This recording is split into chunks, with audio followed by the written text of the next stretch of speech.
देशभरात आज वैद्यकीय प्रवेशाच्या नीट यूजी परीक्षेचं आयोजन दुपारी 2 ते 5 या वेळेत होणाऱ्या परीक्षेसाठी विद्यार्थ्यांनी मार्गदर्शक सूचनांचं पालन करण्याचं चाचणी संस्थेचं आवाहन. नीती आयोगावर डॉक्टर आर बालसुब्रमण्यम आणि डॉक्टर जोराम अनिया या दोन नवीन पूर्णवेळ सदस्यांची अधिकृतपणे नियुक्ती. पंतप्रधानांकडून दोन्ही सदस्यांचं अभिनंदन.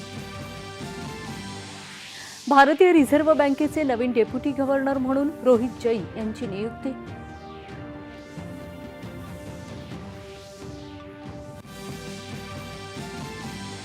अर्थ मंत्रालयाकडून विमा क्षेत्रात स्वयंचलित मार्गाद्वारे 100% थेट परकीय गुंतवणुकीला परवानगी देणारी अधिसूचना जारी.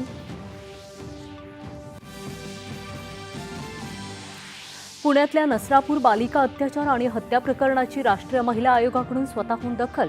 तात्काळ हस्तक्षेप करून तपासावर देखरेख ठेवण्याची राष्ट्रीय बालहक्क संरक्षण आयोगाला विनंती. नसरापूर प्रकरणी न्याय मिळावा यासाठी आयोग राज्य शासनाला महत्त्वपूर्ण शिफारसी करणार. बाल हक्क आयोगाचे अध्यक्ष संजय पुराणिक यांची माहिती. नसरापूरची घटना अतिशय निंदनीय आणि दुःखद. हे प्रकरण जलदगती न्यायालयात चालवून आरोपीला मृत्यूदंडाची शिक्षा देण्याची मागणी करणार. मुख्यमंत्र्यांची ग्वाही.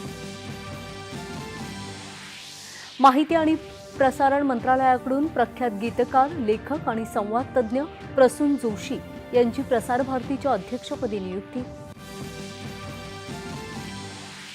इंग्लंडमधील आगामी महिला T20 क्रिकेट विश्वचषक स्पर्धेसाठी भारतीय संघाची घोषणा. कर्णधार हरमनप्रीत कौर करणार भारतीय संघाचं नेतृत्व. आणि थॉमस चषक बॅडमिंटन स्पर्धेत उपांत्य फेरीत गतविजेता भारतीय संघ फ्रान्सकडून 3-0 असा पराभव.